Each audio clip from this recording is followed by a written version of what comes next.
안녕하세요. 오늘 여러분과 함께 살펴볼 자료는요, 바로 물류 분야 탄소 중립 투자, 이게 과연 수익성이 있을까 하는 분석입니다. 친환경 투자, 그거 결국 비용 아니냐? 이렇게 생각하실 수도 있는데요. 놀랍게도 2024년 분석 결과를 보니까 체계적으로 접근한 기업들은 평균 투자 수익률, 그러니까 ROI죠. 이게 무려 150%에 달한다고 합니다. 150%요? 와우. 네, 꽤 높은 수치죠. 이게 어떻게 가능할까요?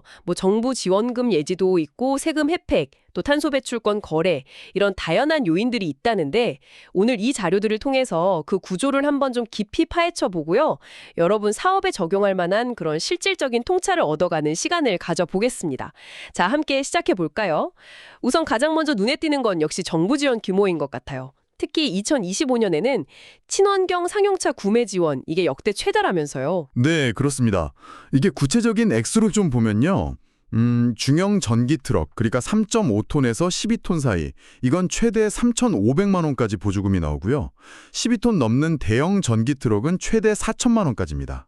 수소 트럭은 또 더 높아요. 최대 5천만 원까지 지원이 됩니다. 오, 차량 가격에서 상당 부분을 덜 수 있겠네요. 그렇죠. 근데 이게 차량뿐만 아니라 충전 인프라 구축 비용도 사실 만만치 않거든요. 근데 이것도 급속 충전기를 설치하면 비용의 80%, 최대 1억 원까지 지원이 돼요. 초기 투자 부담을 정말 크게 덜어주는 거죠. 와, 80%면 정말 파격적인데요. 그럼 실제 사례가 좀 궁금한데 이런 지원을 잘 활용해서 성공한 케이스가 있나요? 그럼요. 자료에 나온 A물류회사 사례를 보면요. 전기 트럭 20대를 도입하는데 실제 들어간 투자금이 한 13억 원 정도였어요. 근데 이걸 약 3.1년 만에 회수할 걸로 예상하고 있습니다. 3.1년이요. 굉장히 빠른데요. 네, 그렇죠. 그리고 그 이후 10년 동안은 운영비 절감 효과 등으로 해서 약 28억 원 정도의 누적 수익을 기대하고 있더라고요. 회수 기간이 짧다는 게 아주 인상적이죠. 아니, 3년 조금 넘는 기간에 투자금을 회수한다니 정말 빠르네요. 이게 단순히 보조금 때문만은 아닐 것 같은데요? 다른 요인이 또 있겠죠. 맞습니다. 그 보조금은 초기 부담을 줄여주는 역할이고요. 장기적인 수익은 역시 운영비 절감에서 나옵니다. 아시겠지만 유류비가 안 드니까요. 그게 크죠. 근데 여기에 또 다른 아주 중요한 수익원이 있습니다. 어떤 거죠? 바로 탄소 배출권 거래제, KETS라고 부르죠. 아, KETS요? 들어봤어요. 네, 그러니까 감축한 탄소 배출량만큼 배출권을 팔아서 수익을 낼 수 있는 거예요. 이게 2024년 평균 가격이 톤당 한 5만 5천 원 수준이었는데 전망치를 보면 2030년에는 톤당 12만 원에서 15만 원까지 오를 걸로 보고 있습니다. 와, 가격이 2배 이상 뛰네요. 시간이 갈수록 가치가 더 커지는 거군요. 그렇죠. 점점 중요해지는 거죠. 마침 운송회사 사례가 있네요. 전기차 100대로 전환해서 연간 1,200톤의 탄소를 줄였고 이걸로 매년 6,600만 원의 배출권 판매 수익을 올렸다. 딱 이 경우군요. 여기에 또 세금 혜택까지 더해지면 수익 구조는 더 탄탄해지겠네요? 네, 그렇습니다. 세제 혜택도 무시 못하죠. 친환경차 사면 개별 소비세 감면 최대 400만 원까지 되고요. 또 에너지 절약 시설에 투자하면 그 투자액의 최대 20%까지 세액공제를 받을 수 있습니다. 이건 중소기업 기준이고요. 20%나요? 네.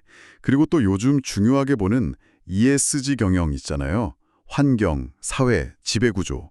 이쪽에서 우수하다고 평가받는 기업은 법인세 감면 혜택도 3% 받을 수 있습니다. 아, ESG 우수기업은 법인세까지요? 네. 그래서 자료에 나온 D물류기업 같은 경우는 이런 제도들을 아주 잘 활용해서 총 3억 5천만 원의 세금을 아꼈다고 해요. 정말 다양한 혜택이 있네요. 근데 그래도 초기 투자 자금 마련이 부담될 수 있는데 이 부분은 어떻게 좀 해결할 방법이 있을까요? 그래서 녹색금융 지원이라는 게 있습니다. 녹색금융이요? 네. 연 1%에서 2%대 아주 저금리 대출을 활용할 수 있게 해주는 거죠.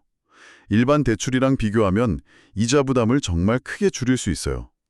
예를 들어서 10억 원을 5년간 빌린다고 했을 때 일반 대출 금리가 5%라면 녹색금융 2%를 이용하면 이자만 계산해도 1억 5천만 원을 절약하는 셈이 됩니다. 와, 1억 5천만 원이면 정말 큰데요. 정말 다양한 지원책들이 이렇게 맞물려 돌아가는군요. 그럼 이걸 다 종합적으로 잘 활용했을 때 그 효과가 극대화될 것 같습니다. 정확합니다. 딱 그 말씀인데요. 이물류 기업 사례가 정말 대표적입니다. 이 회사는 전기차 50대 도입하고 충전시설도 짓고 태양광 설비 설치까지 약 50억 원 규모의 통학 투자를 진행했어요. 50억 원이요? 규모가 크네요. 네, 좀 크죠. 근데 정부 보조금 받고 또 앞서 말씀드린 세제 혜택 활용하고 이렇게 하니까 실제 투자 부담은 27억 원으로 줄었습니다. 거의 절반 가까이 줄어든 거죠. 와, 실제로 든 돈은 확 줄었군요. 네. 근데 이걸로 운영비 절감하고 배출권 팔아서 수익 내고 이걸 다 합치니까 연간 11억 원의 수익을 내는 거예요. 연간 11억 원이요? 네, 그래서 투자금 회수하는데 2.5년밖에 안 걸렸습니다. 2년 반 만에요? 네, 그리고 10년 누적 ROI를 계산해 보니 무려 307%에 달할 것으로 예상됩니다. 307%요? 와, 아까 평균이 150%라고 하셨는데 그걸 훨씬 뛰어넘네요. 정말 놀랍습니다. 네, 이건 정말 통합적인 접근이 만들어낸 시너지라고 볼 수 있죠. 이런 성공을 거두려면 어떤 점에 좀 집중해야 할까요? 그냥 뭐 좋은 장비만 산다고 되는 건 아닐 텐데요. 물론이죠. 핵심은 체계적인 접근입니다. 뭐랄까, 단계를 잘 밟아야 하는데요. 첫 단추는 우리 회사의 현재 탄소 배출량이 얼마인지 정확히 파악하는 겁니다. 이게 기준점이 되는 거죠. 일단 현황 파악부터군요. 네. 그걸 기준으로 감축 목표를 세우고 그 다음에 이제 앞서 쭉 말씀드렸던 정부 지원, 세제 혜택, 녹색 금융 이런 활용 가능한 모든 정책들을 면밀히 검토해서 최적의 조합을 찾아야 합니다. 그리고 투자를 할 때는 ROI가 높은 분야부터 예를 들면 가장 운행거리가 긴 노선부터 전기 트럭을 투입한다든지 이런 식으로 단계적으로 실행하는 게 중요합니다. 한 번에 다 바꾸는 게 아니라 효과 큰 것부터 순서대로요? 그렇죠.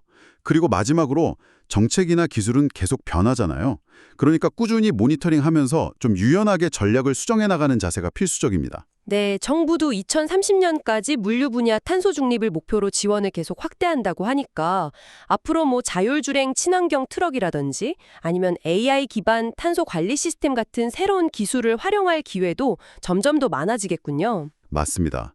그런 기술 발전도 중요한 변수가 될 겁니다. 오늘 이렇게 쭉 살펴본 자료들을 종합해보면 이제 물류 분야의 탄소 중립 투자는 더 이상 비용 문제로만 볼 게 아니라 확실한 수익 창출의 기회로 자리 잡고 있다. 이렇게 봐도 될 것 같습니다. 정부 정책, 시장 메커니즘, 기술 발전이 정말 잘 맞물려서 시너지를 내고 있는 것 같고요. 네, 맞습니다. 중요한 것은 그저 단편적으로 설비나 차량을 바꾸는 걸 넘어서서요. 전체 물류 시스템 관점에서 장기적인 로드맵을 그리고 그걸 꾸준히 실행해 나가는 것입니다.